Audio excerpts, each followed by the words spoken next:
Wonderful. Well, thank you so much for joining. Glad we could start this wonderful course, Buddhism in a Nutshell. And we can always do this course again. If there's people that missed and couldn't make it. It's a nice intro course in general that you can roll through sometimes like that. Let's begin. And first, just bring ourselves to the right state. And just find a comfortable meditation position. But mainly, it's important to be comfortable.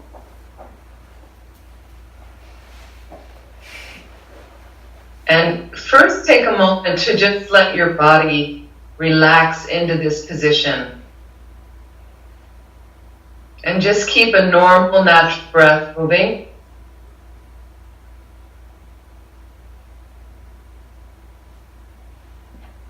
And allow that breath to open up space in any places you're holding tension.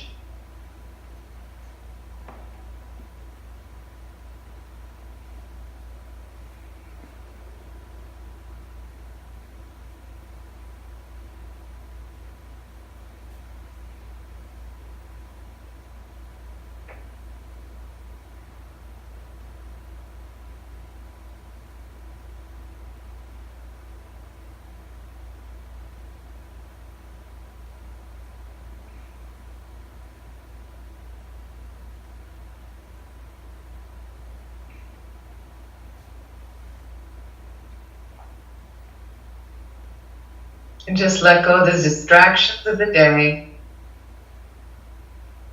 bringing yourself here into this space.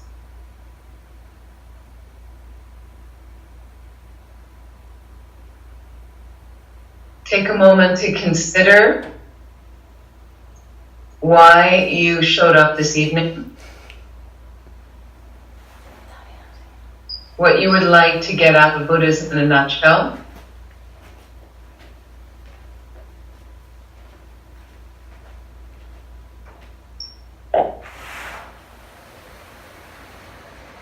And so in a sense, what's your purpose for being here this evening?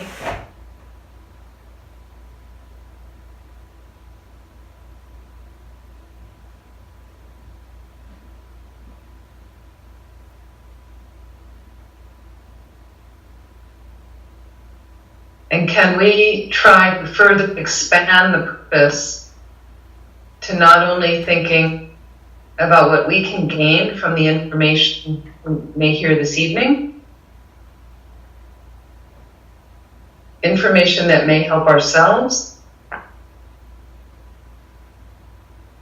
to begin to get an overview of this path, but information that may ultimately help us maximize our potential as humans. So in a sense, becoming Buddhas, becoming fully enlightened beings. And the reason we'd like to do that is then we can completely help all living beings. Help all living beings. Really benefit them. So if that interests you, feel free to include that in your motivation. Take a moment right now, putting the mind in a good posture, set that good motivation for this time together, as well as all the activities the rest of your day.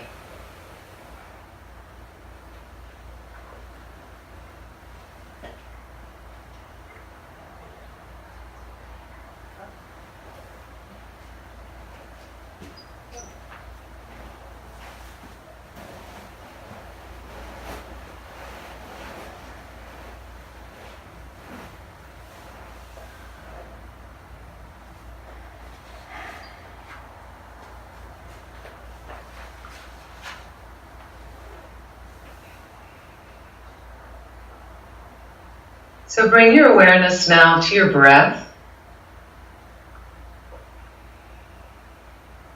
Just a normal breath. Allow your concentration to settle there. If it changes and you get distracted, simply bring your awareness back to your breath.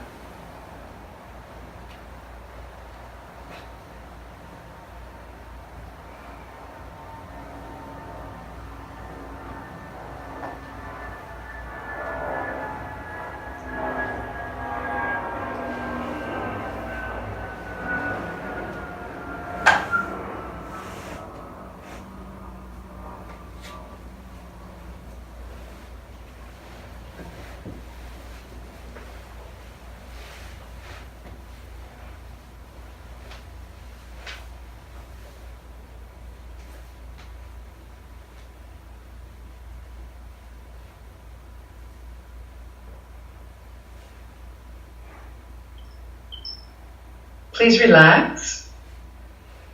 Slowly open your eyes.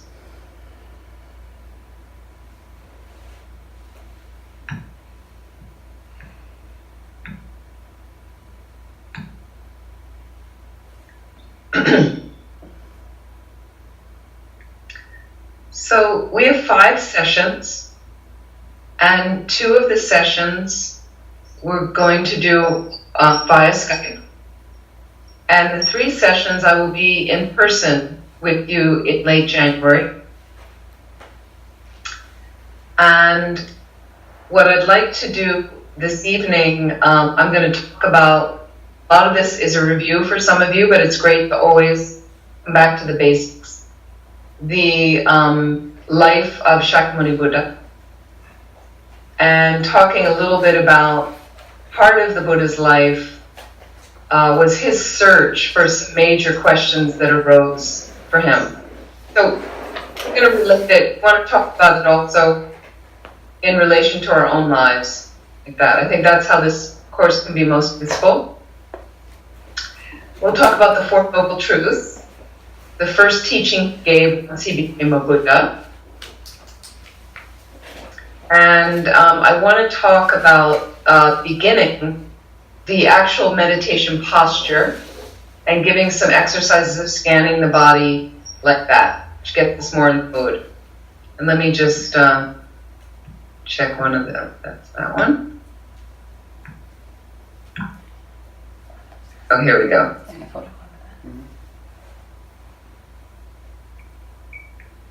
Because what I'm looking for is there are, let's see if I can find this. Oh, here we go. There's different, if you like, and it depends how you want to do this class. It's online. You can find materials online. So what I find is handouts that go along with the course. Do some of you have those handouts? You're familiar with those, or? No. Right. So they hand up like the 7-point posture. We can get those for them. Mainly it's if people are interested.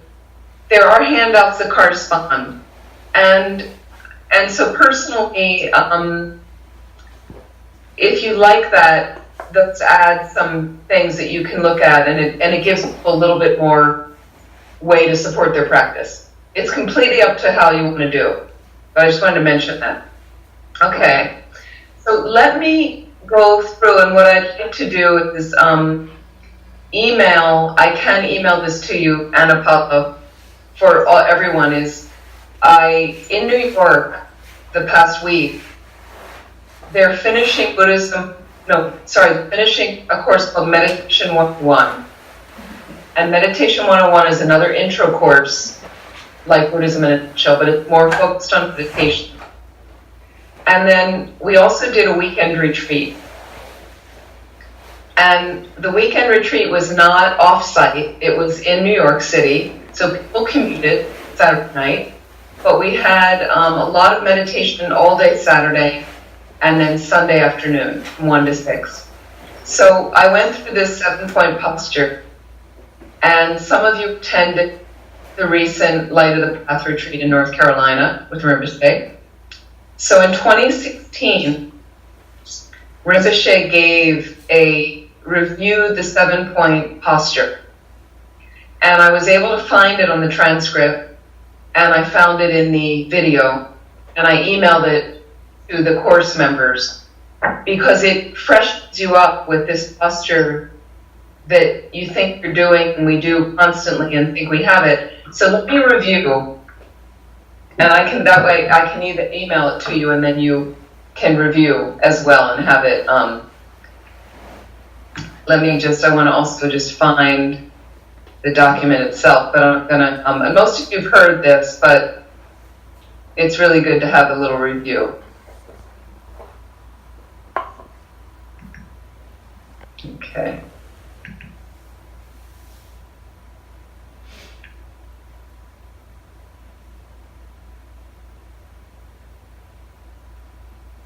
Then I have to be able to find it. Okay. Right? Because I organize things now in different places so that I can find them again. And where did I put this? Okay. I got it.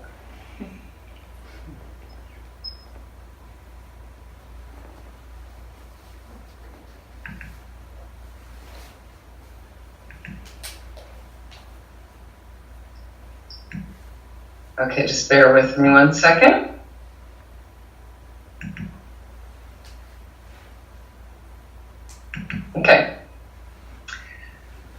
Okay, so it's called We Know, and we've heard this many times. So just to explain what happened for me in 2016, and some people senior to me, is when we heard Rinpoche describe this posture, which is the basic posture according to this tradition, it was as if we never heard it before. So you can always go back to the basics, and suddenly you're like, oh my goodness, I didn't realize I never had my shoulders in the right place, or, oh, that's why you put the hands like that. So the basic thing I want to say about this posture, the overall thing, every time you get into meditation posture, is the point is to set yourself up and create the cause for you to be able to do tantric practice in the future. And it's that kind of practice that will get you enlightened more quickly. So a lot of this sets you up on that level and creates those imprints and familiarity for you, if you're doing it properly. So let me give you the 7 points that we know so well anyway. I know most of you know these, but okay. The first thing you want to do in your meditation practice, and you're already doing some of this, is what kind of seat are you sitting on? And this is not one of the 7 points, but you have to think about level of the seat. So the hips are slightly higher than the knees. And that makes a big difference in the posture. Most of you are familiar with that. Okay, that's one thing. And Rinpoche will explain that, says that right in there.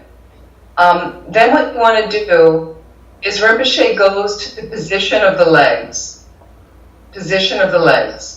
So he mentions what's called the Vajra posture. Now we know, in a sense, it's full lotus position where you have one foot on the opposing thumb. Okay? Now that is hard for a lot of people. So be reasonable and find some suitable cross-legged posture. But basically, it's a support for you. So Rinpoche goes into saying, if you can't do the full lotus position, then Rinpoche says, like Tara. And he repeats this a couple times, like Tara. Okay, and what he means is, Tara has her left leg drawn in, and she has her right leg extended out. So it sounds a little confusing in Rinpoche's piece, because he says, so like that, so the left leg and then he has that the right leg could be on the opposing side, but it's actually extended out. You can experiment. So there's different theories of it's really the right leg that's drawn in first or the left. I tend to tell people to alternate them in sessions so you don't get cramps in your back and strain in the back.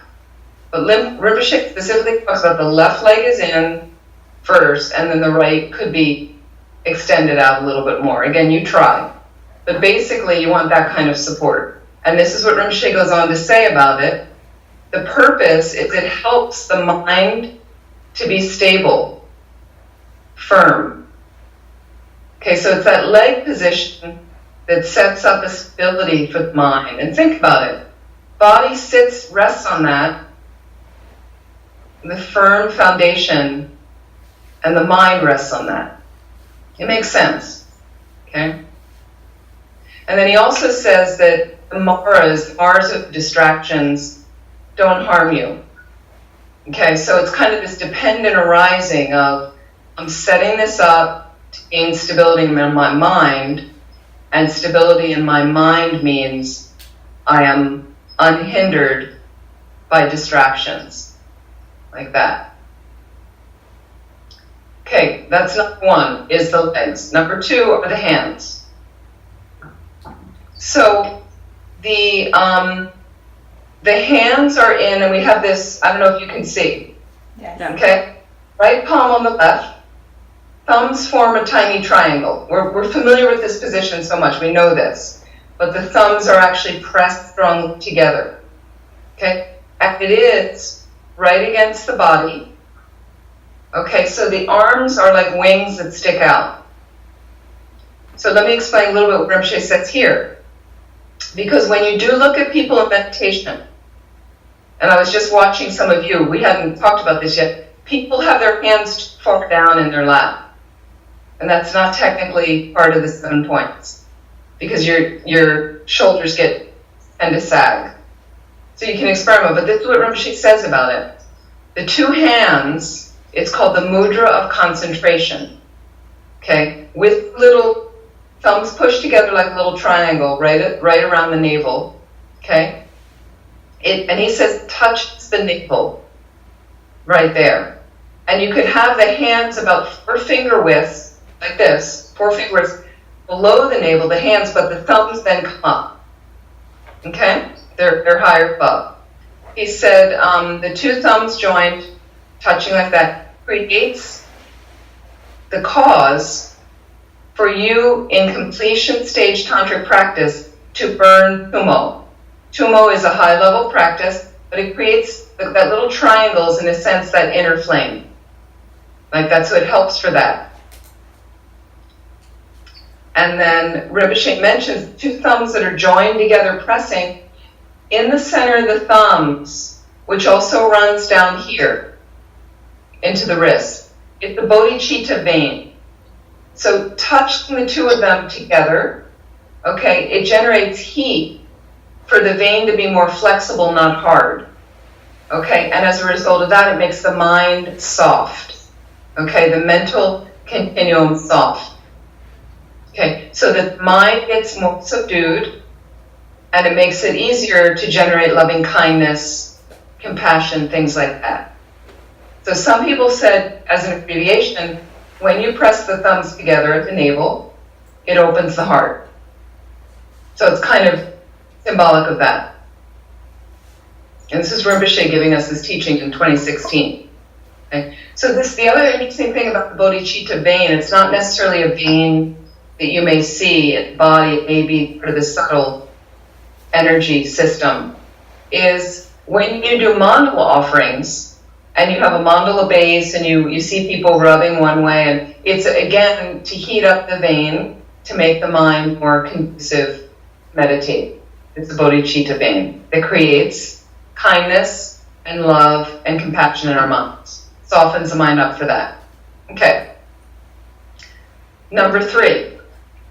Rinpoche doesn't specifically talk about the spine, some degree, in the 3rd section, but basically when he says, he first goes into the waist, your waist, he said. But what he's really talking about is a straight spine. There's no bending sway. I'm not too far back. You're in a stable position. He says, like an arrow, straight. So we know that the spine is not straight. It's as extended as possible, but it's as the back is straight. Okay. So, and Rinpoche mentions this, that it helps the winds, the subtle winds that run through the central channel in the body, again, more of the subtle energy system, can run and do that unobstructedly. And that's why we want to have bending this way or that way. We want to keep it straight, like that. the mind also depends on those winds to be more, for the winds to be functionable, and that helps us with concentration and meditation. So the winds flow more easily. That's the number 3 position, is having the spine straight. Number 4, shoulders. So shake hands where your arms are stretched out like wings, he says, but the shoulders are relaxed. They're not up by your ears. So you can bring your shoulder blades down your back in this position. Now what I hear mostly from people is they're not comfortable in this position, holding a little bit more erect. And the reason is our body's not familiar. So again, you just try, and maybe you want to try for a little bit during a session, maybe you relax a little bit, and you try again. Eventually, your body starts to become attuned to this position. And he says that having the arms stretched out helps the shoulders not to be scrunched up where they're against the body. When you have your arms against the body, sometimes you can tend to get crunched in the neck. So this way it's more expansive, and you can focus those shoulder blades down the back, and it can keep things a little looser like that. So you're not too stiff, not too loose, like that. So when it's too loose, then the hands and lap feel a little looser, mine a little sloppier. So I do find this keeps me a little bit more alert. Okay, 5th position. Rinpoche mentions the neck, but technically I think what he's talking about is the head. Okay? So because the head's going to be relaxed, the neck's relaxed as well. So your head is not up here, which causes distraction. It's not down here, which causes drowsiness. But it's a little bit directed down, subdued. 5th position. Okay. Number 6 are the eyes. The eyes can be slightly opened. They're not too open, not too closed. And if you see the Buddha in meditation, often the statues will have, he's got little bit looking like that, but not enough to distract himself. If you're very distracted, of course, close your eyes during a session. And if you find you're very sleepy, I would let a little bit more light in. It's just practical. Okay? But Rinpoche is saying here, you don't actually have to close the eyes all the way, but the eyes are focused down towards the tip of the nose or the floor and the space in front of you. And you just keep like that.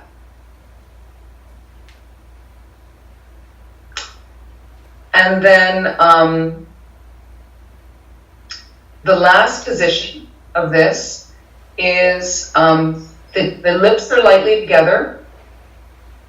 The teeth are not tight, so they're not clenched together. Okay? And if you'd like, you can put the tongue behind the front teeth, kind of curled to touch the upper palate.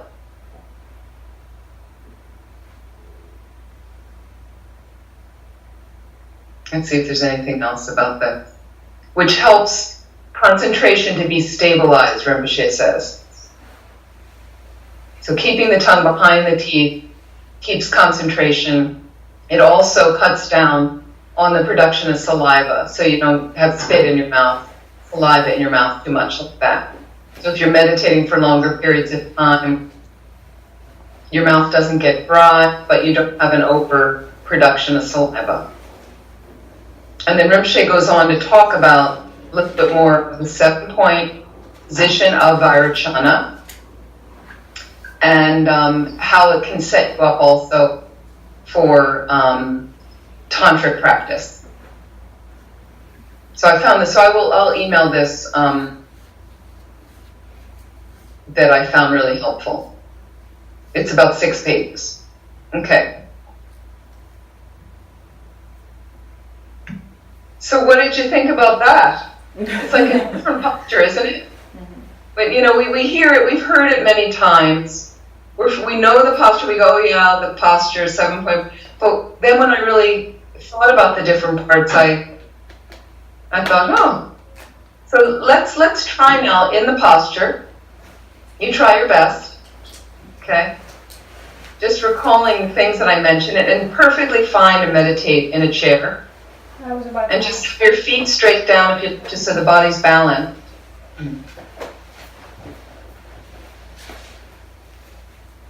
And so just recall again, as you get into this posture, number one, how are the legs? How are the hands?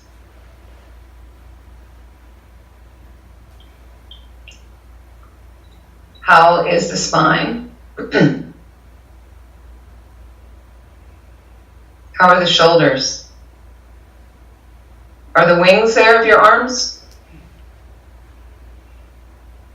That's better. And the position of your head, the eyes, and the lips, teeth, and tongue. And find your way into this posture.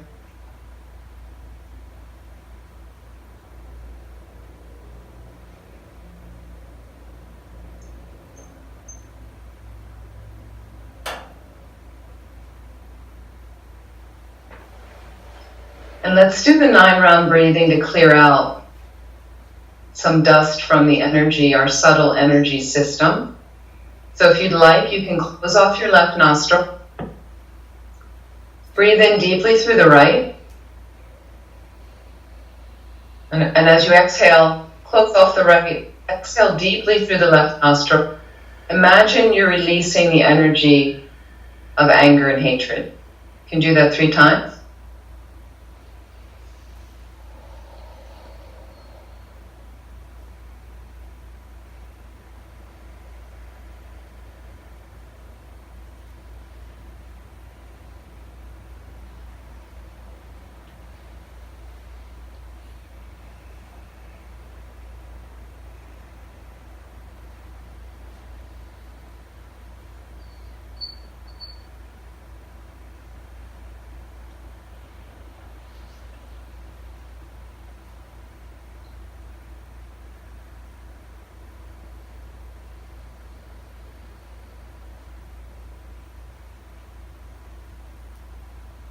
Then we're going to reverse it by closing the right nostril, breathing in deeply through the left.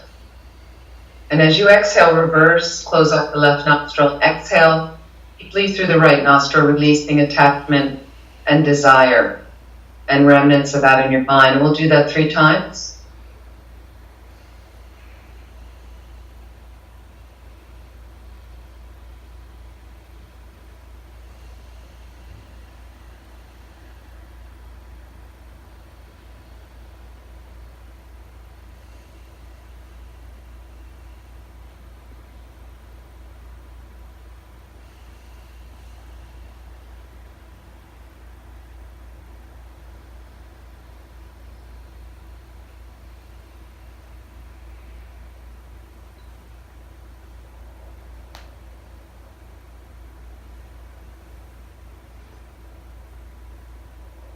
Third round is we breathe in through both nostrils evenly.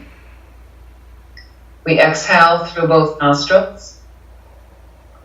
And imagine you're releasing the energy of confusion and ignorance in your mind 3 times.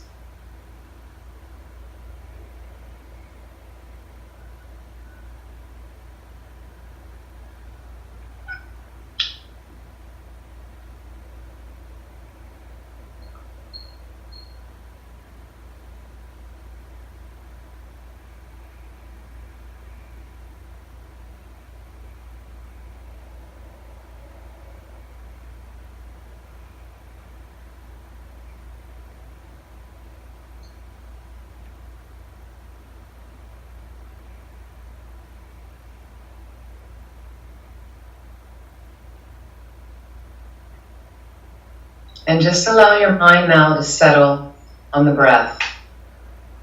Just finding that normal, natural breath.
Feel free, if you would like, to count your breaths, if it helps you to stay more concentrated.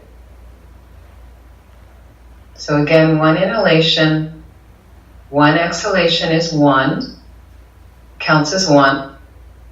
See how far you can count before your mind wanders. When it does, simply observe. Bring it back to the breath and begin counting at 1.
Please relax.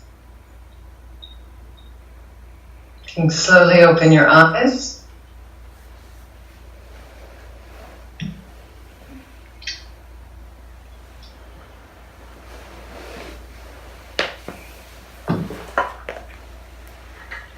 I'm just curious, did you notice any difference from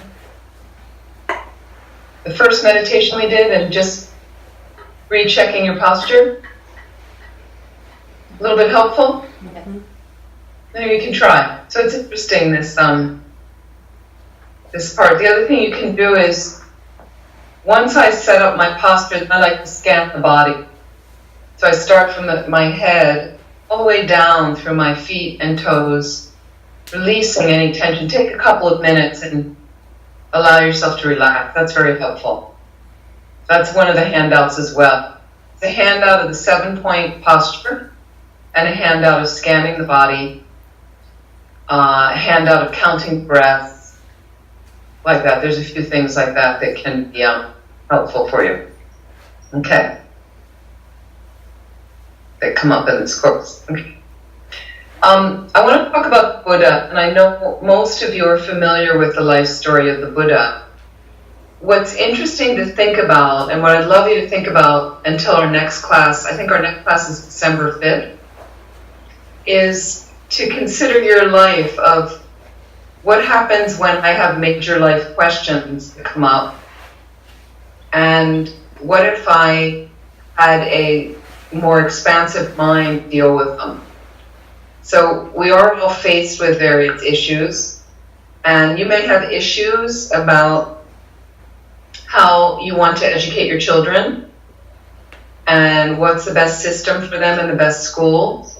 You may have questions that come up around where you're living, your vocation, your partner's vocation, and are you in the right position for what you're doing, and how do we figure out what to do is better.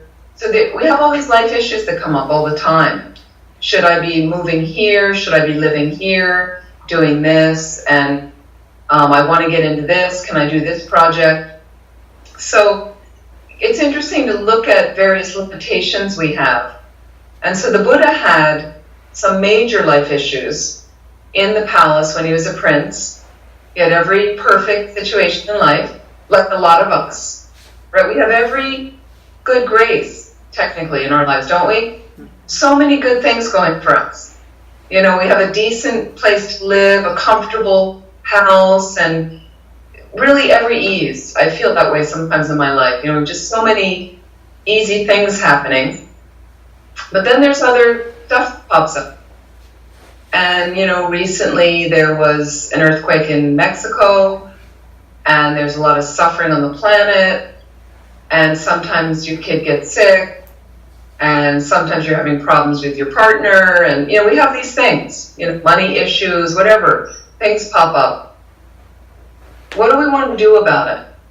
So the Buddha, living in the palace ground, every perfect pleasure, every wonderful thing happening, wasn't overly exposed to life to some degree, and eventually made his way out the palace ground with his servants.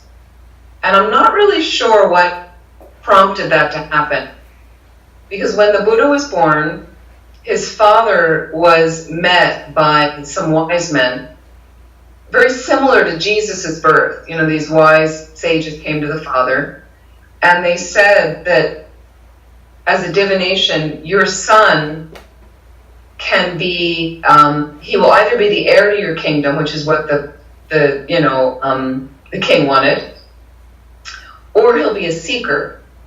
And a seeker meant a spiritual mendicant is the word they use in India. Spiritual mendicant is somebody who is trying to find an end to suffering, and they basically spend their time wandering the planet and seeking out masters of meditation and philosophy who will teach them methods for their own mind to transcend suffering, like that. So the king had no interest in his son doing that, in Prince Siddhartha doing that. He wanted him to be the next king. So what I always found interesting was, I guess the king felt confident as the prince grew up, and he married and had a son, and he excelled in everything. And I guess the king felt it was safe enough to let him out of the palace grounds one day. Or did the Buddha on his own somehow manage to make his way out there? But what happens is he does go out of the palace grounds with his servants, and on that day he sees four things. He sees four different beings, and it profoundly affects him. So what he sees is a sick person, an old person, a dead person, and a spiritual mendicant. And he's never really seen these things before.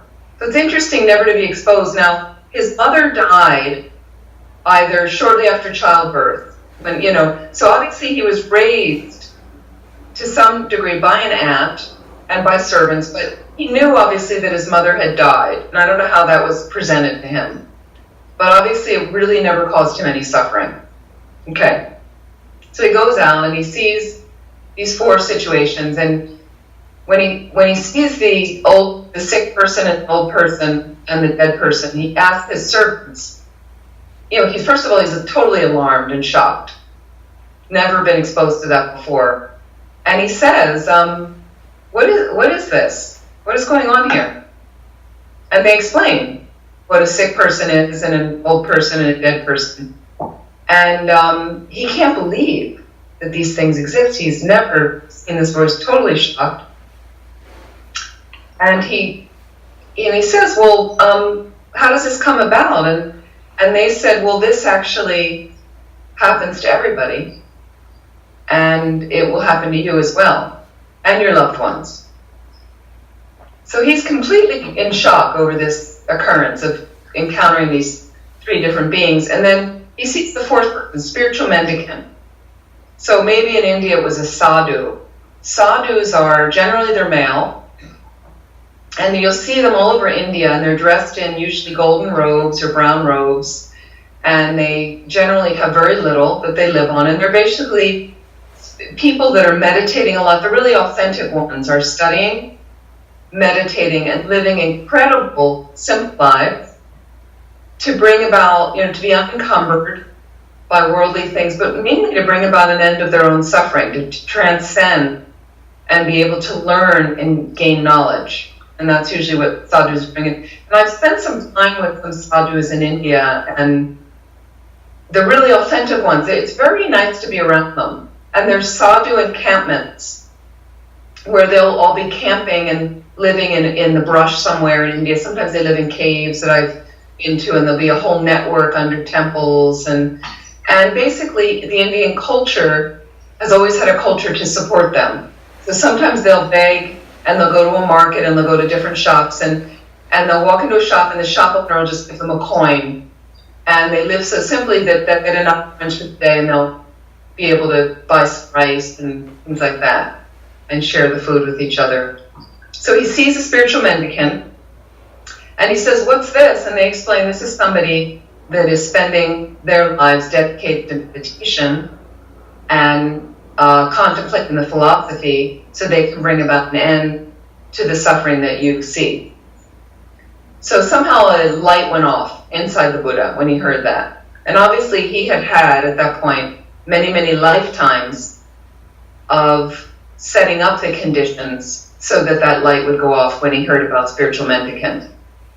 So I just want you to reach into your life yourself of how each of you may have, let's say just tonight, come to this class. What prompted you to say, Buddhism, meditation, I wonder what that's about. What is it? And each of you has a different story of how you got attracted to this, and how, a couple of you have come to be involved with this group, and how maybe Annapala opens her house to create this little safe haven. How did you come to do it? It's very interesting for yourself, just reflect on your stories from this class to the next class. Because it's nice to reflect on different things. And so what's interesting is you see a little bit of what I call the dependent arising, meaning that there's a cause that creates this to happen. As we know, there's a lot of people out there on the planet that are doing completely different things and have no interest in a class like this tonight. And that's perfectly fine. But so it's nice to kind of reconnect with probably the caring heart, I would say, that somehow saw some things that were dissatisfying and wondered if you could change that. And I think that's where a lot of us get started. I mean, I have some there must have been a deep imprint, but what I can also recall is as a child, my parents would take us on day trips to downtown Philadelphia, which is where I grew up in Philadelphia, outside Philadelphia, but they would take us to a show downtown or something, and we would go to New York occasionally. We would go to New York around the Christmas season, and they would take us to New York, and we would go, to Radio City, and there was a beautiful Christmas show, and we would walk the streets, and we would have dinner out, and it was all very exciting, but the thing is, you're in cities like that, and we would be in good neighborhoods, but there's still people on the street, and there's people that were poor. And I remember seeing some people in the beginning, and I can remember back to this when I asked my mother, and I said, why are those people living on the street, or why are their clothes so dirty? I'd never been exposed to that in my school, in my community. People weren't like that, and I said, why? And so she would explain that some people don't have enough money, and some people don't have enough food, and there's people a lot less fortunate. So now what happens is a lot of us hear that, and we say, oh, that's so sad. It's so unfortunate. But for me, it was, I had that thought, and it was like compelling of like, that's not okay. I need to do something about it. Like somehow it really lit something up in me. For years it went on that way. But when I was a kid and I was downtown, and when I was a teenager and I'd see people on the street, and so then what happened is everything's a dependent arising. So that caused me in Washington, D.C., I moved there when I was 18 to go to university. And there were a lot of people on the street, living on the street there that I was exposed to. It was the first time I ever lived in a city. And so then I started volunteering for a homeless shelter and a homeless organization, because I felt compelled to, at least try to do something and try to, and then that became, for me, more and more frustrating, because there were just more and more people on the street. And you know, so you see your own passage, like very much aligned with what the Buddha's own journey. So we're not, and the thing I want you to experience a little bit is we're not really that different than him. And if we're not that different than him, and he was an ordinary being at one time, okay, we can also get enlightened, just like him. It's absolutely possible. So now you may say, oh, I'm so busy, and my mind can't meditate at all, and I've got a family, but you're right now making imprints that if you believe in reincarnation, things will come to fruition. Those imprints will again ignite some caring heart that will then say, I wonder if I can, you know, a little bit more. And then you start realizing when you do the external work, you know, the homeless work I was doing got so frustrating. And then when I came in contact with Buddhism, I realized there's something I can do internally with my mind and work on my mind so that becomes more peaceful. And then it's that place that informs all the external work I'm doing. Make sense? Mm-hmm. Right? So it's very nice to relate like that of the Buddha's story. So what happened is, you know the story. He goes back to the palace, and now he can't sit still anymore. And you know, I think of my own life. So I meet Buddhism in 1987. I'm not that different than any of you, okay? I do a course, I meet Lama Zopa at the end of the course. He leads a group to Tibet, 60 students. I decide to go with them at the last minute. And I'm not a Buddhist. I don't know, you know, much about Buddhism. I go to Tibet and with Rinpoche's group for some, you know, 3 weeks. And I go, and then I leave the group, and I have to go back because my brother's getting married. So I go back to Philadelphia, back to my family, and I'm going to go back and work in Washington, D.C., I think, is what I was thinking. But I'm back with my family, and I meet my friends, and we go back to pick up where we left off. So maybe we go out one night, meet in a bar to go drinking, we go dancing, we go to movies, I'm hanging out with my friends, I'm, you know, the various things that you do when you're in your late 20s with your friends. And when I tried to pick up the activities that we did together, it no longer had much value or wasn't much fun for me. So the Buddha goes back to the palace, and he's not enamored anymore. That something has dramatically changed, and he can't resume his life as it was, and finally makes the decision he needs to leave his family, his wife and child and family, leave the palace grounds to become a spiritual mendicant so he can figure out an end to the suffering that he saw, the old age, sickness, and death. And he leaves. And so at some point, if you can ever do a pilgrimage to the Buddhist sites in India and Nepal, this is really where the Buddha lived. There is Kapilavastu is where the temple, where his palace was, and they have done a lot of excavation there to uncover. There's an archaeological studies going on. The last time I was there, they had a huge dig going on. And so over the years, I've been to Kapilavastu, where the palace, and more of it's been uncovered. So the last time I went, which was a few years ago, leading a pilgrimage, they had more uncovered of what they thought was the gate where he left the palace. And then he rocked a little distance with his horse, and then he actually left the horse because he wanted to go on foot. And that's how really the mendicants do it. They don't own a horse, so they don't have a vehicle like that. And then they said the horse died of a broken heart on this one hill, and they found the skeletal remains of the horse.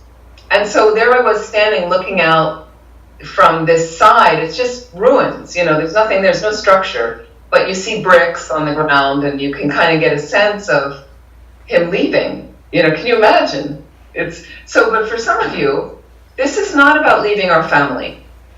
You know, if you have a family, not beneficial to leave your family. People say, well, he abandoned them. he didn't really abandon them because he knew they had good care, but he just was so compelled to find a way that they would never suffer again, to find a path for that.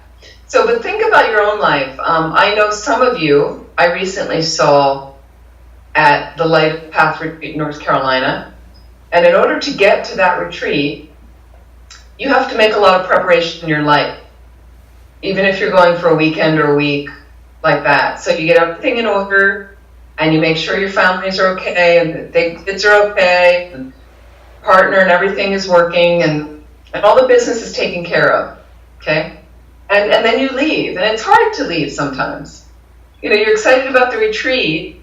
I'm sure the Buddha was excited about what he was about to find and explore, what knowledge he would gain, but I'm sure it was very painful leaving his family. Not an easy decision. You know, for me, my own journey, it's been very hard sometimes to get on a plane and go to India. As excited as I am about India and the program in India, it's very far away from my family. And sometimes I've been at Laudo, the retreat center in Nepal, and I've been really missing my family. So I'm sure the Buddha had passages like that maybe thoughts came up with that. So the Buddha goes for basically roughly about 7 years. And what he does is he meets spiritual mendicants and sadhus and people practicing at the time, and he talks to masters learns meditation techniques, and finds ways to study, put into practice what they're teaching, and finally gains enlightenment. So part of the passage is he is with 5 friends. He meets 5 other people roughly at his level. Okay? And this is like us. So some of you have gotten into Buddhism around the same time, and now you have some Dharma buddies that you go to retreats with, and you help with this group that you have, and it's very nice. It's very nice to have that. So they compare techniques, and at one point they felt that all the lavishes that the Buddha had in the palace grounds and all the food and drink, that was really a distraction. So the Buddha and the 5 friends decide at one point, it's better that we really don't bother with food and drink. Just enough to sustain us is all we need. So I think there was something where the Buddha was eating, like sustaining like on a life rice grain a day, they said, something like that. Very little, because he didn't want to move from his process of meditation and from the insights he was having in meditation. So there are pictures of Buddha in this starvation mode, and you see him, you know, looking starving with just the ribs protruding, like that. So the Buddha then, and he has all these different adventures on this time. Then there's the famous story, he is seated by the river, by the Ganges River, the holy river, and he's doing his meditation. And this is at the time when he's not eating very much. And then suddenly a canoe, a very single, small, simple boat goes by on the river. There's a musician in the boat, and the musician has one of the beautiful stringed instruments, Indian instruments, like a sitar, and it's tuning the instrument. And the musician says, in order for the instrument to play perfectly, it can be tuned neither too loosely nor too tightly. So somehow the Buddha had this incredible insight from that teaching. And you know, the enlightened consciousness can manifest in different ways. And so suddenly he had this incredible insight that the palace grounds and that lavish life was not going to work. But starving himself was another extreme. So that was one extreme of tuning the instrument too tightly and living in the palace grounds, tuning it too loosely. So he realized the middle way was how he had to proceed. And so then he realized he needed to eat. He needed nourishment. So at that time, the rice maiden appears, Sujata. If you visit Bodh Gaya, India, where the Buddha got enlightened, you can actually do a pilgrimage to the place of Sujata, where she offered him the perfect bowl of rice porridge. And there's a beautiful tree there, and it's a very pleasant place to sit. And so Sujata, the milkmaiden or rice maiden, comes over, and at that moment just offers him a perfect bowl of porridge with all the magical ingredients that you need for nourishment and sustenance. And the Buddha takes the porridge and eats it, and suddenly has all the energy he needs to get enlightened. It's just the perfect balance for him. It's simple, but it's enough nourishment, not starving. So what happens is his 5 friends now, they chastise him, and they make fun of him, and they say, you've ruined it for yourself now that you've eaten. Now that you're not fasting anymore, you'll never get enlightened. It's done. But the Buddha has this incredible courage, but right now he's feeling really great. And so he finally manages to get to Bodh Gaya, and in this simple village there's a beautiful Bodhi tree, and he sits down under this tree, and he says, he determined, I am not moving from this seat now until I remove the final vestiges of subtle obscurations to omniscience. Until I get enlightened, I'm not moving. So that last night that he sits there, the final Maras come, and the Maras are incredible distractions. The Mara of death comes, and, I'm going to kill you, and the Mara, the worst one is desire comes, and these beautiful succulent, manifests into beautiful succulent women that try to distract him and try to have sex with him, and he turns and then the ones that want to have war with him, and he turns all their arrows into flowers, and they say, why do you think you're so special? Well, why do you think you should get enlightened? What's this about? And what he does is he touches the cushion on which he sits. He's really touching the earth at that moment. So basically he has the famous meditation enlightenment posture is he has his right hand by his right knee touching the cushion on which he sits, or touching, they say, earth touching mudra. And what he does is he's gesturing to the earth. The earth is my witness of all the rebirths I've taken, that I have made tremendous effort to try to transcend the suffering in my mind and reach this fully awakened state so I could really benefit others.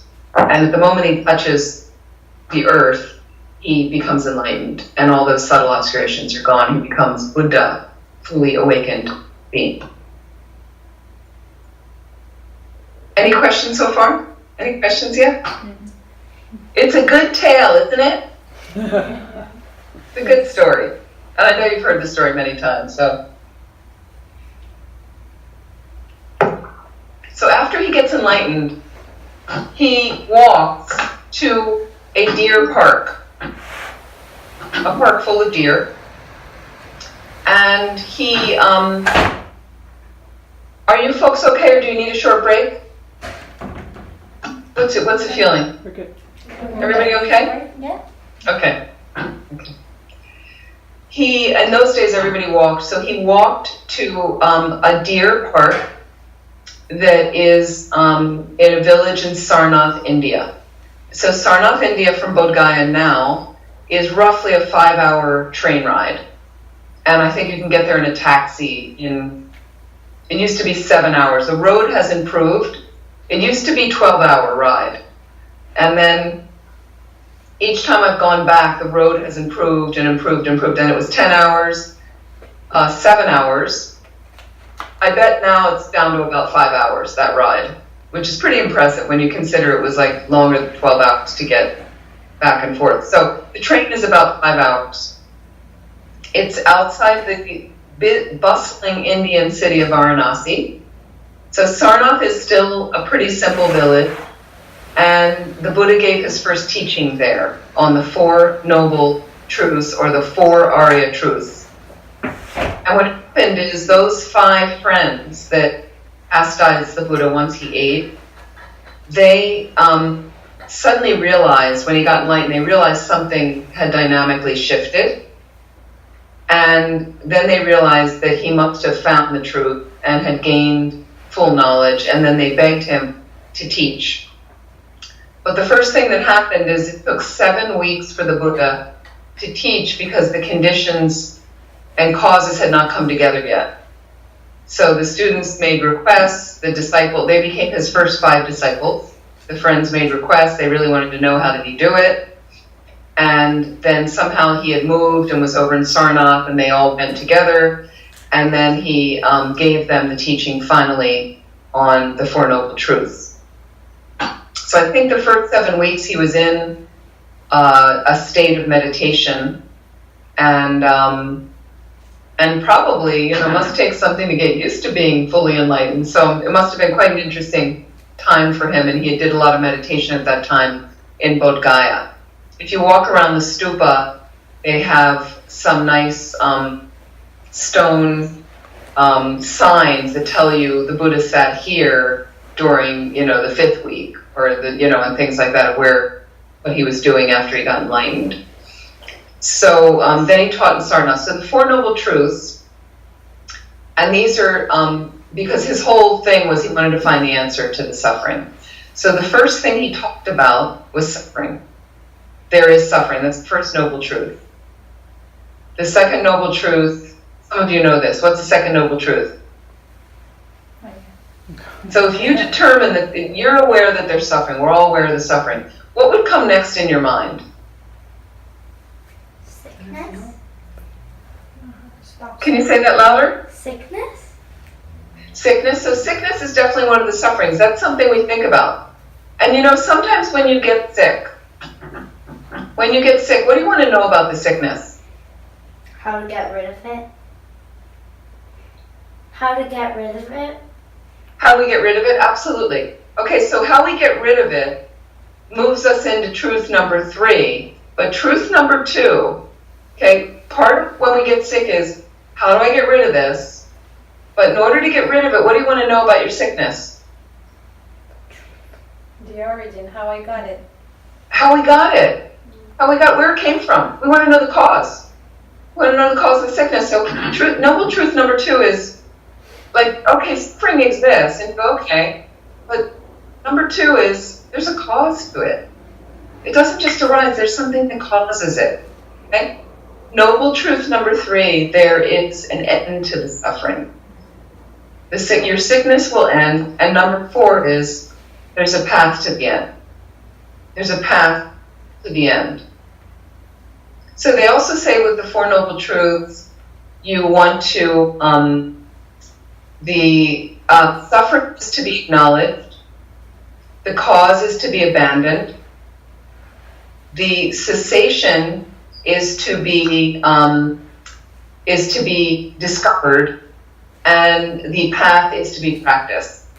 And that's how sometimes we think about, there's many things you can study from the Four Noble Truths.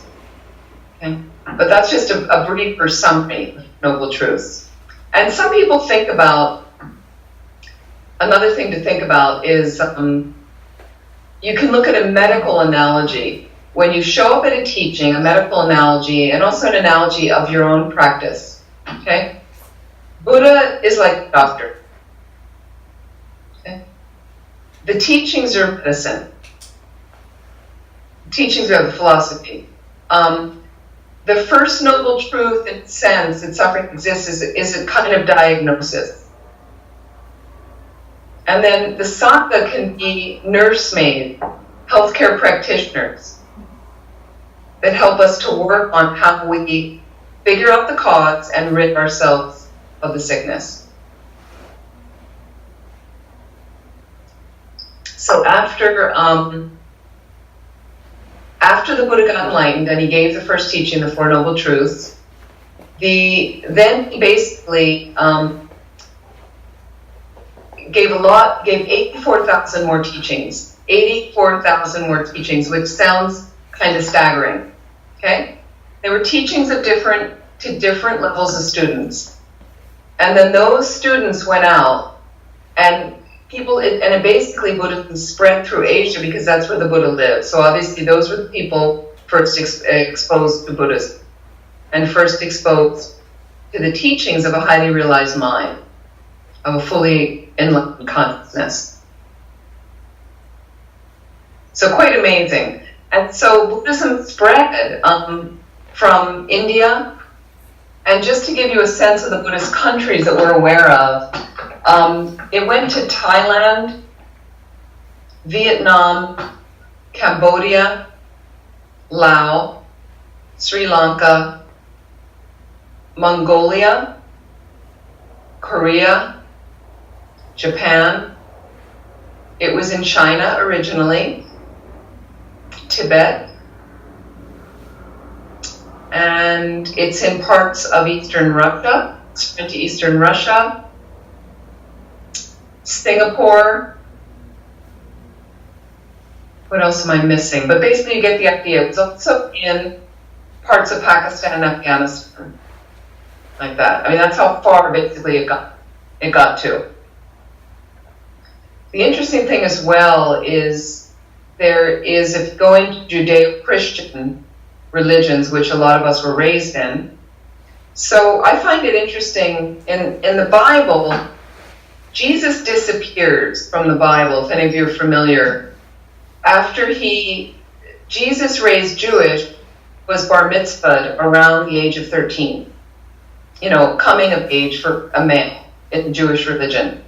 And then he disappears from the Bible. So they have the whole thing about his birth and, being raised, and then he's gone. And then he turns back up. I think, is it around the age of 21 or a little bit later? Right? And then he starts teaching and so there were sightings of him in Asia and in India. What do you think he was doing? Right? I think he was, like the Buddha, trying to get teachings from some masters. Jesus obviously had some insight as a child. It was a special birth. And I think he went off to try to discover, what was going on in his mind and how to transcend things. He comes back, and by the age of, 33 when he's crucified? And the whole thing of Jesus walked on water and Jesus turned water into wine. And I bet he could do all of that because the highly enlightened consciousness can do those things. So people say it was a miracle, but he basically, created the cause to have a highly realized consciousness that can move through walls and do anything. So clearly another extraordinary being, no doubt about it. So I think it's interesting, and to read some of these books of sightings that people had of Jesus in India and things like that. I don't know how true it is, but I do think there's something behind that. So Buddhism moved to these different countries. 84,000 teachings. So for some reason, and I don't know the exact how it found it, but let's say Buddhism goes to Thailand, goes to Burma, that's the country I forgot to mention, Burma, also Buddhist country. But there's a difference in Buddhist countries, and Bhutan is a Buddhist country as well, and parts of Nepal, which is really predominantly Hindu country. But Buddhism, when it gets to Burma and Thailand, okay, the masters there synthesized it into Theravadan Buddhism. And Theravadan Buddhism is much more focused on getting yourself out of the cycle of suffering. That's a big focus for them in reaching nirvana. So fantastic, no problem with that at all.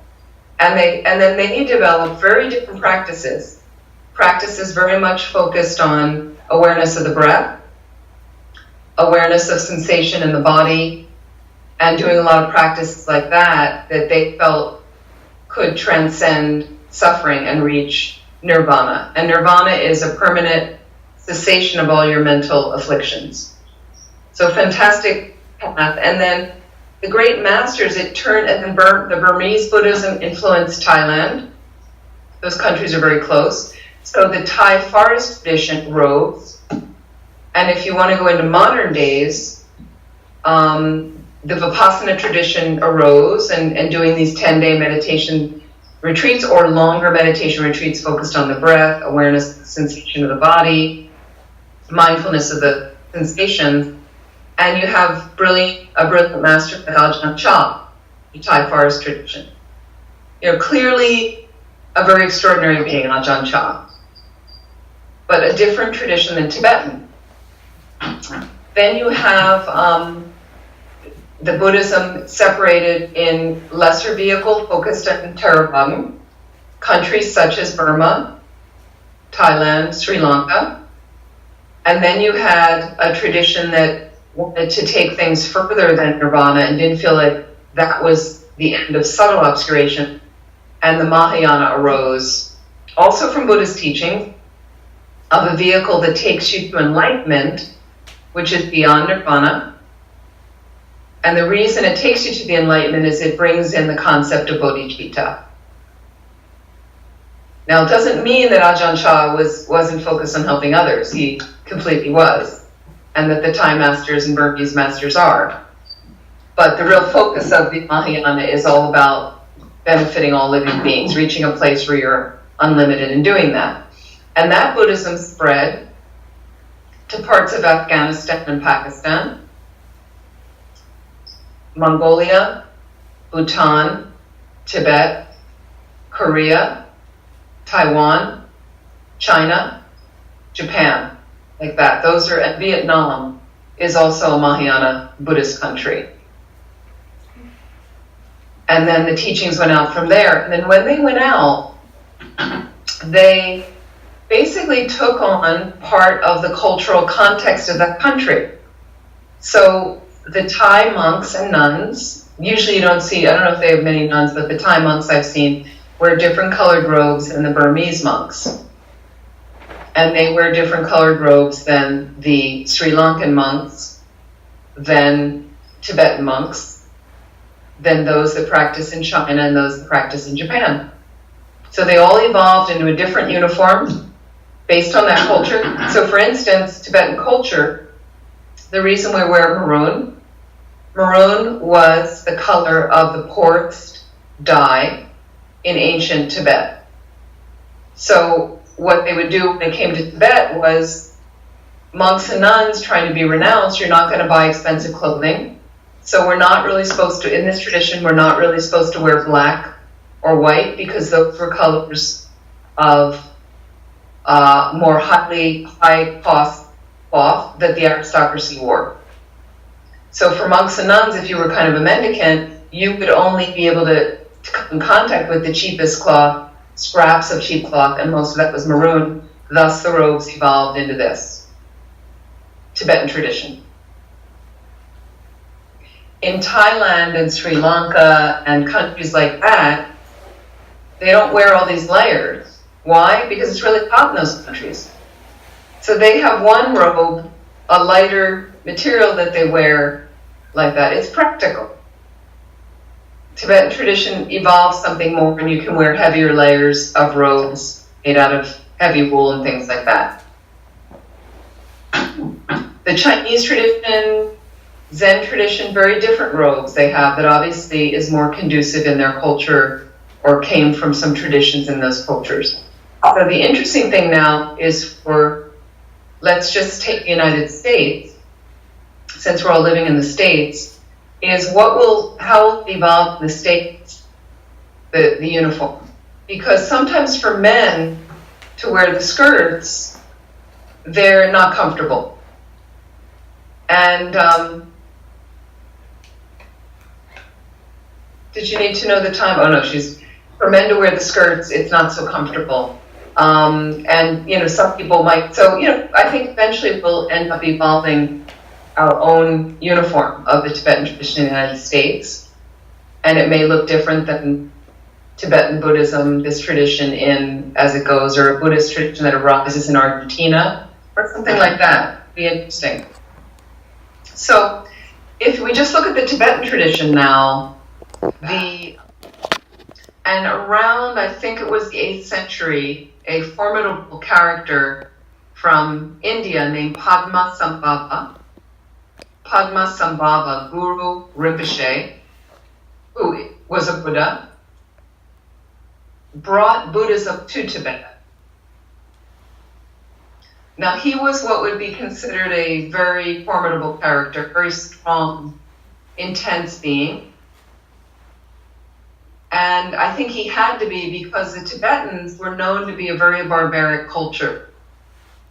They were very nomadic and living in a very, very high plateau, high elevation, extremely cold climate, in the winter, kind of extreme climates, and a little bit of a rough and ready culture, the Tibetans, in that century. So they needed somebody really to get their attention. And they say Guru Rinpoche was born from a lotus in the middle of a lake. They call him sometimes a lotus born, and could manifest all these extraordinary powers. And I think that's exactly what Tibetans needed to get their attention.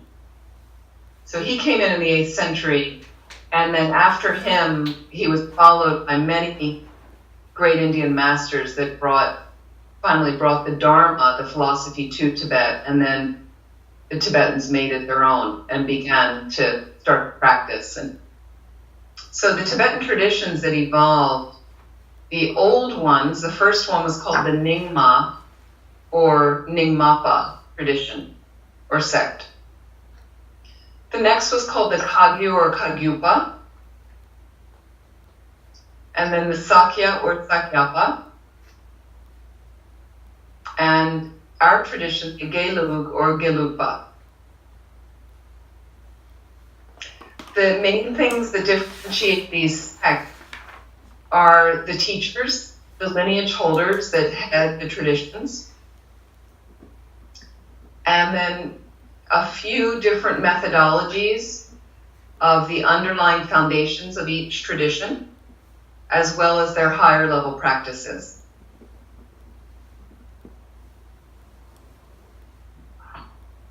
So the tradition that we are following, the Lupa tradition, was founded by Lama Tsongkhapa, our patron saint, whose holiday is coming up December 12th.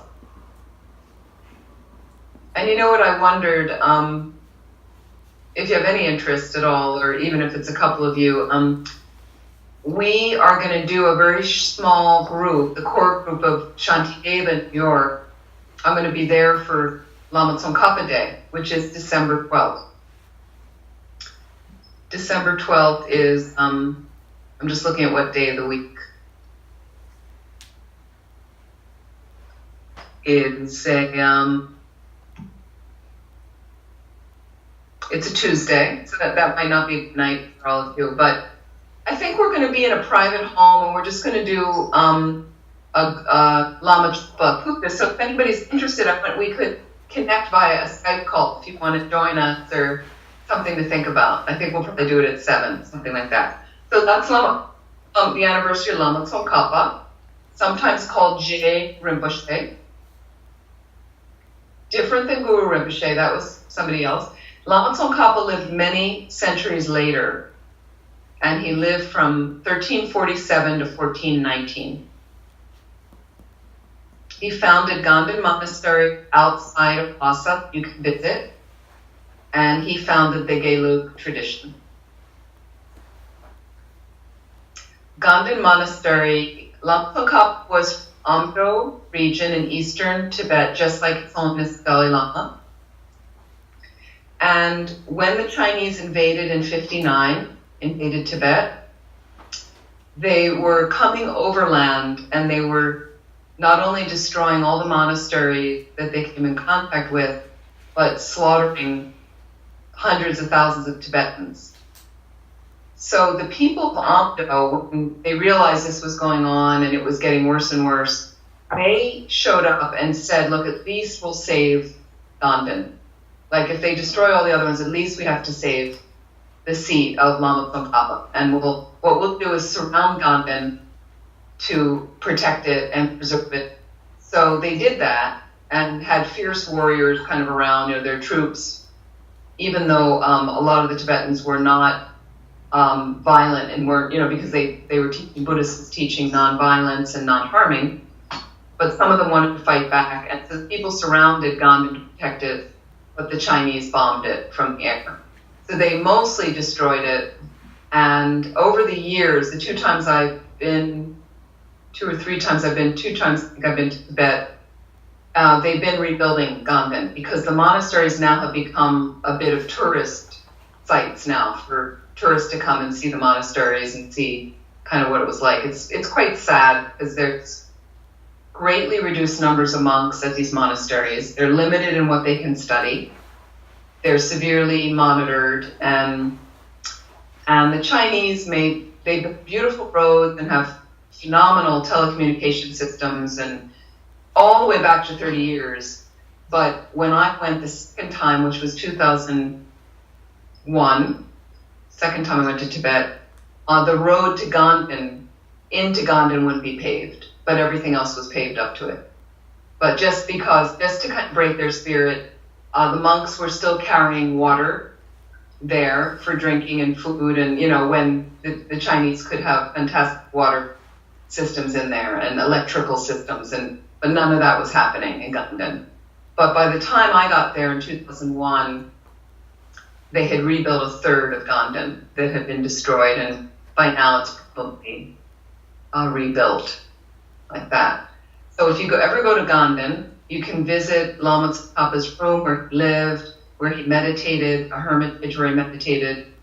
And then there is a stupa now on the site, a small stupa that's smaller, and it's inside a building, and you can visit what the remains inside are Lama Tsongkhapa's. So what the legend was with his body is when he died in 1419, his body was preserved under glass, and a few holy beings occasionally in Buddhism are preserved, because normally they're cremated.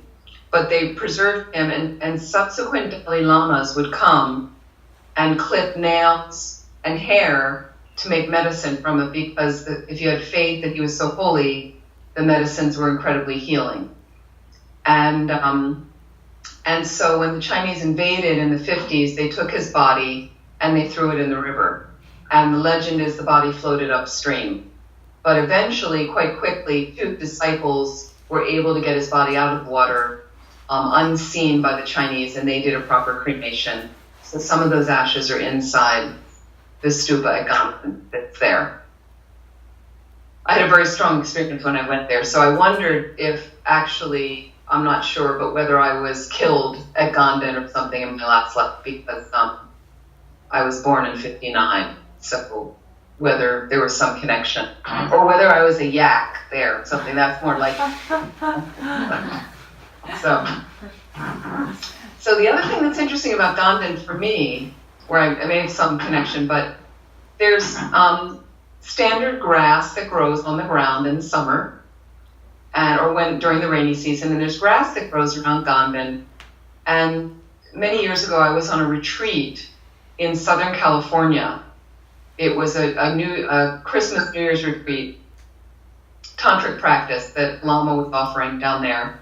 And he was from Ganden, and he ended up being the abbot of Ganden Monastery, reestablished in South India. Geshe Lobsang Sepel. He's still alive, and he's one of my gurus, and he's one of the only teachers I have that I'm still kind of frightened of. He's a very fierce being, but he's very old now. He's an amazing Lama. So we were doing this retreat in a California winter when it was just raining the entire time, because that's when the rains come, and it was just pouring. We were in the back of a large residential home in a Chinese neighborhood, and the back room where the gompa was very damp. And my girlfriend and I, everybody slept in different areas on the floor of this home, and we had brought these little futon mattresses, and we were sleeping in the gompa. It was quite damp, and so everybody got sick.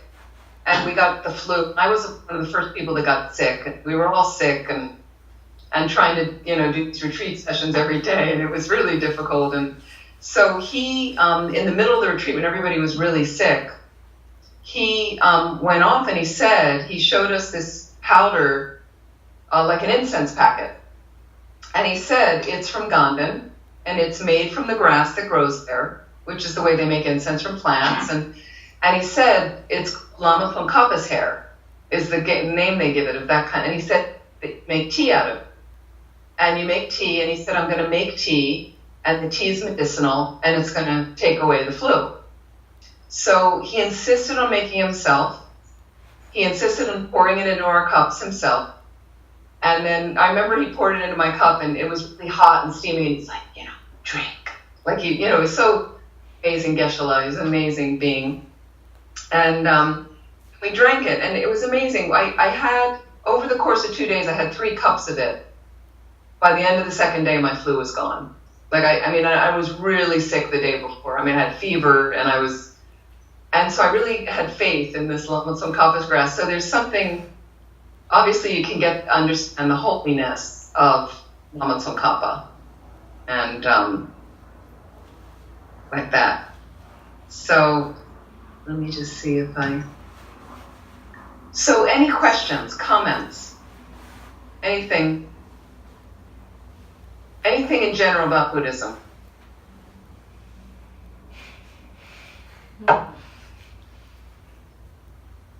Or meditation and meditation posture? Okay, let me add a few more things and then we can finish. So this course... Venerable Amy, I'm sorry. Yes, I'm sorry. Yes, I'm sorry. please. I do have a question. If you said the leg posture when you're sitting on a cushion, but if you cannot sit on a cushion and you have to sit on a chair because of knee problems, how are you supposed to hold your legs? Like touching the floor? Yes. Then you want to have your feet straight down. Uh-huh. And if you'd like, feel free to put a cushion under your feet. Because sometimes with a cushion, it can make, you just feel the body's a little bit more balanced. And it can give you, again, a little bit more stability and support. Okay, thank you. Okay, let me go on a little more. Now, also, this course is based on the profound prayer that is an overview of the Lam Rim, called the Foundation of All Good Qualities. And we'll be getting into, the next session, we'll be getting into some of the verses. So one thing I would recommend, Anna Paula, if it's possible, is if you could have a copy for people, because we can read together the prayer. It's a nice prayer to read, and we'll read it each session that you can read. So, some things to make some distinctions about. So in our tradition, in Buddhism, the Buddha isn't really God per se, but it does depend on what you think of as God, what God means to you. He is basically a human who reached full enlightenment. So it's nice to know that he was an ordinary person just like us. It's very important to understand that he didn't just come into the world enlightened. He spent time, the effort, did the practices. And so when you do think about the Buddha as the doctor, the Dharma as the medicine, in your own life,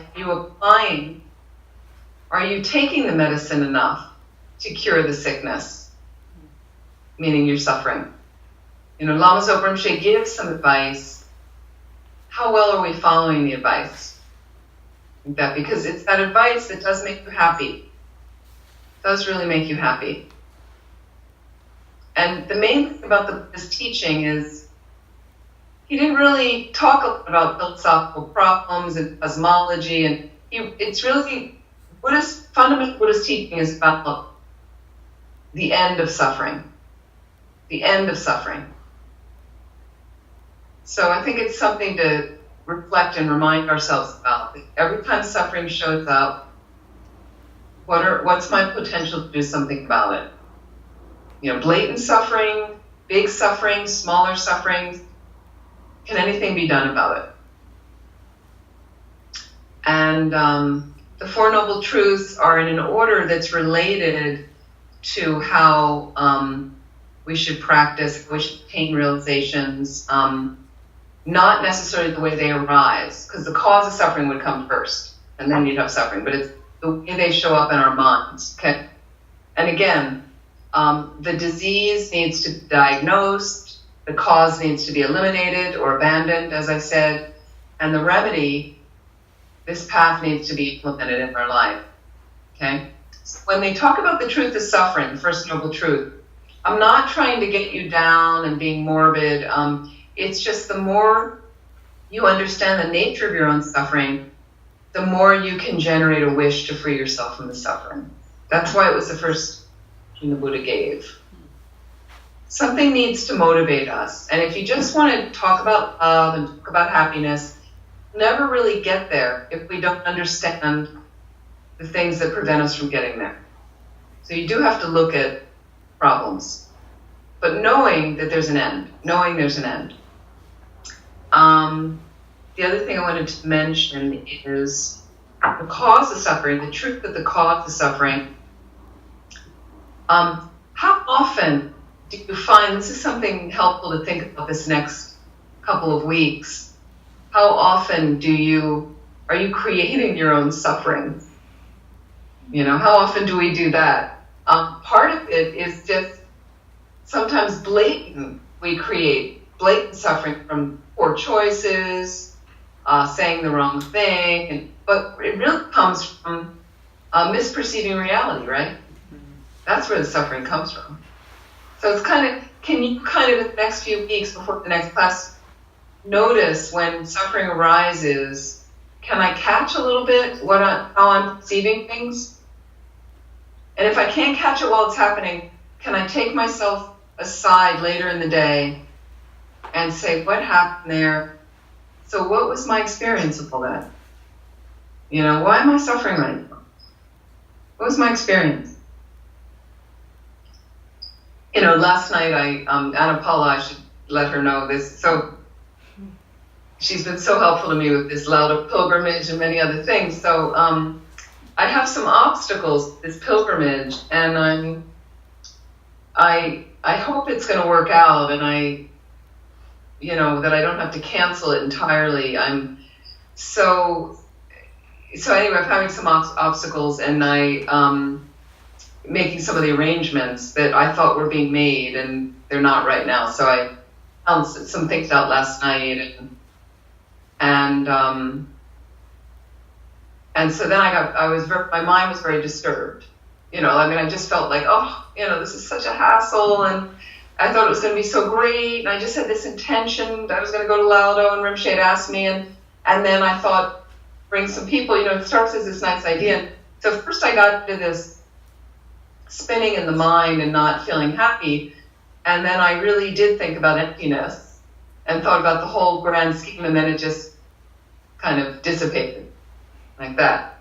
Except now after this class I have to call Nepal, so let's see if I can salvage the pilgrimage like that after all the work we've done, and see what happens. So with the cause of suffering, it's interesting to check out how you're perceiving. Am I sometimes, so these are things listed under the cause of suffering, just to review, just to mention, the 4 distortions. The 4 distortions is often how we perceive reality, and that's what makes us suffer. The 4 distortions, here they are. Seeing pure things as impure, seeing permanent things as impermanent, seeing true happiness, things that are in the nature of true happiness and the nature of suffering, and seeing a strong sense of myself with something that really is essence-less or selfless.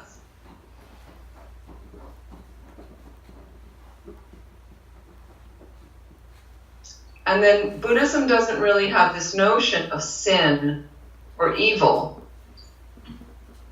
that a lot of us raise in, sin or evil. It's more just ignorance. It's this misperception that is what triggers the problems in our mind, the suffering. And then that triggers, if we have a negative thought, that may trigger a negative word. Sometimes negative words, negative thoughts may trigger a negative action, like that. For some reason, you 2 guys are looking really different on Skype. I don't know if it's the camera or, somehow Tammy has, looks like she's like 3 years older than she was when I saw her a few weeks ago. Very sweet. So basically, we don't have this idea of sin and evil. Like it takes away the bit of the guilt. It's more just like I'm misknowing something right now. I don't mean to misperceive, but I have a previous moment of that in my mind. That's why it's appearing. So it does lighten everything up for us to let go of this whole idea of sin and so the truth of the cessation of suffering, the end of suffering, number 3, gives us this potential for enlightenment. Okay? We can do this in my own mind. If I dismantle the cause of the suffering, it's not out there, it's in me. It's my mental state. So look at your mental state these next few weeks before the next class. And just be honest with your mental state. How's it going? You can always adjust that attitude. And then there's the truth of the path. Noble truth, noble for the truth of the path. Okay, so Buddhists live by what's called the 4 seals. The 4 seals of Buddhism. Okay? Is anybody familiar with 4 seals? No. Kind of make you a Buddhist in a sense. Okay, here they are. All composite phenomena are impermanent. All composite phenomena are impermanent. A composite is something that is a product of other things. So everything we kind of experience is impermanent. If you look around you, everything's a product of something else. So he talks about permanent. Number 2, seal. All contaminated things and events are unsatisfactory. They're in the nature of suffering. So when I say contaminated, it's just that the way we perceive stuff around us, we impute a very solid basis on it, very solid nature. But even events, even ideas we have, okay? And all of it's in the nature, all of it is unsatisfying. It's not going to lead to permanent satisfaction.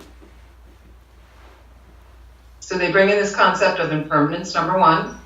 Number 2, suffering. Number 3, all phenomena are empty and selfless.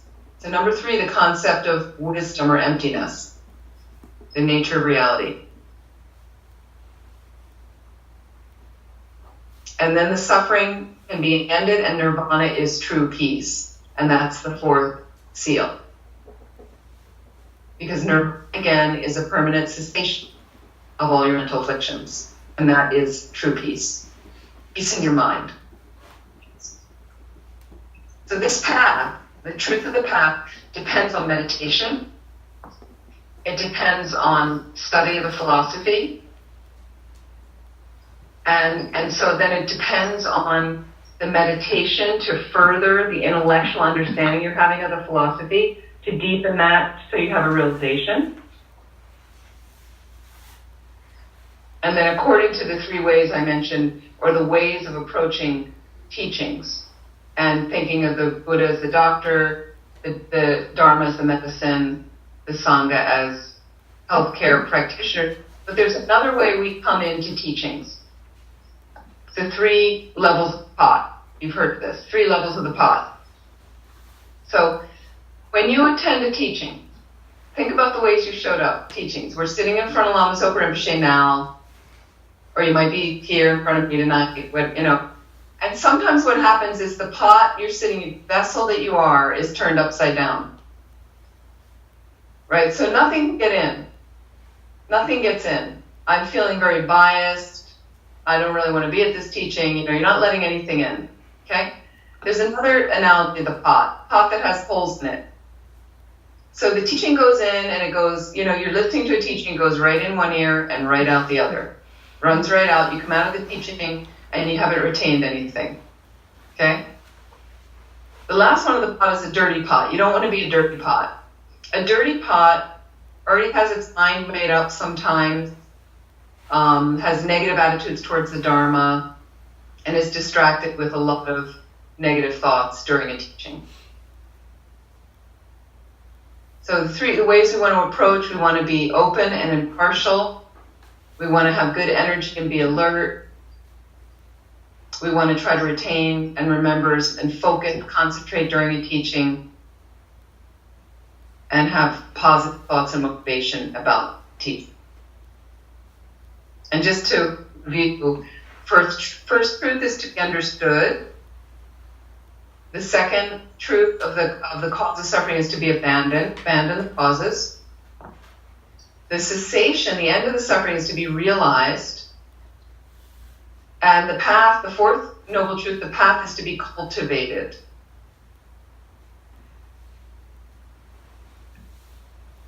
So a little homework assignment, please, is if you can do a little bit of meditation, checking that 7-point posture again. You can also imagine times when you have done something that deliberately makes you unhappy, causes you suffering. See if you can check out what motivates you to do that. Here's other questions to ask yourself this next few weeks. What's the source of happiness?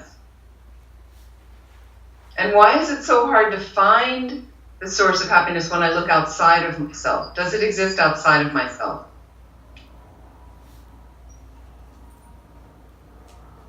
And when you're unhappy, can you see how it relates to any of the 4 distortions? Am I imputing this thing's permanent and never going to change?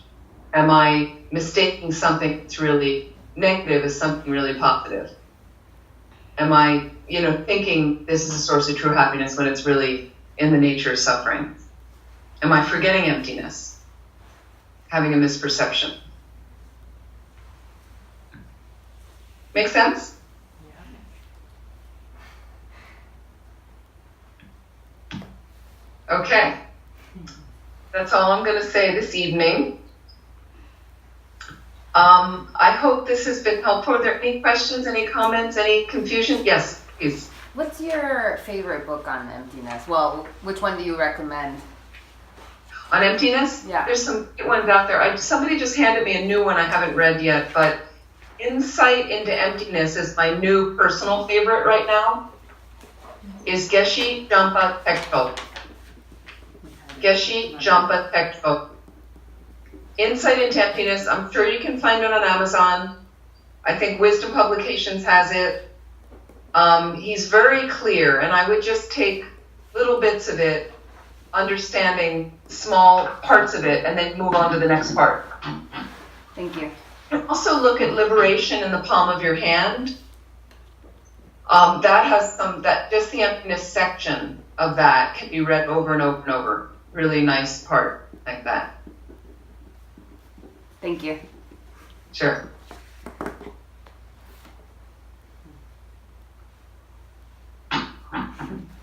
Yes, my dear. I recommend it for anyone that would like to use the book Buddhism in a Nutshell, just as a guide to follow through the course. Yes. Yeah, the book is helpful, and the CD in the back of the book is basically as a good review for you, because it's 11 hours of me teaching. So the book is not just the CD. They put very little of the CD in the book, unfortunately. We were hoping it was going to be a slightly different book, but the book is helpful. And then the CD is a fantastic review of this prayer that we're going to read next time together, the foundation of the qualities. And all the prayer does is take you through the entire path, according to this tradition, like that. So both those, the CD and the book, are really helpful. I believe the CD now can be downloaded as an MP3. It's available online, and the book can also be downloaded, I believe, as an ebook. So all that's available too. So then you've got it on your phone and on your devices, like that. So I'm looking at you sitting there, sleeveless, barefoot. Okay, we are moving into winter here in the Philadelphia area. The leaves are falling all over the ground. It's actually quite beautiful out, but we're definitely moving into the colder season. But I hope this has been helpful. And I forgot to do our beginning prayers, didn't we? So sorry. It's okay. Thank you for making the prayers. I appreciate. Let's do some dedication prayers. It's in the second page. Yep. we can read together in English. So what I'd like to say is just let's please dedicate whatever positive energy we've created from spending this time together. I think it's really worthwhile to give you a nice overview. It's also a great review, people. And may it benefit our hearts and minds to really help us dedicate ourselves to as much of this path as we can and the practices, because it will really help us move along a path to full awakening. And then we are unlimited in benefiting all living beings. So for the purpose of benefiting all living beings, I like to dedicate like that. And let's read together the dedication. Due to this virtue, Due to this merit, may I quickly become a Guru Buddha and lead all transmigratory beings without exception to that state. May the precious Supreme Bodhicitta, not yet born, arise. May that arisen not decline, but increase more and more. And this is for His Holiness, the Dalai Lama. yeah, In the land encircled by snow mountains, you are the source of all happiness and good. good. All powerful Chandrasing Tenzin Gyatso, Yeah, please so, remain until samsara ends.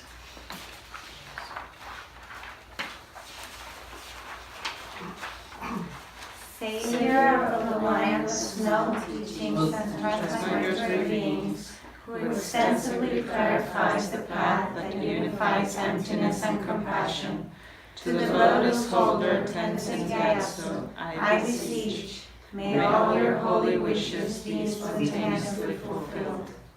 This is for Lama Zopa Rinpoche's long life.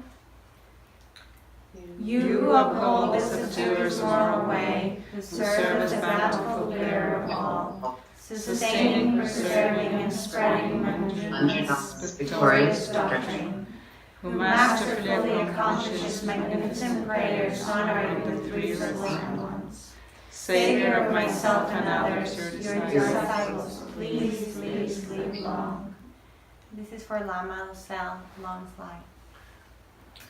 Venerable One, to you whose kindness exceeds that all the conquerors or the wanderers in far-off places, especially the West, mindful of your loving concern for us, intentionally descending again into a family of far distant land, we make this request, Lama, please live long. And we also think about all the people on the planet who need additional healing. Can they receive it immediately, completely? And may there be peace in all throughout the entire world. Thank you very much.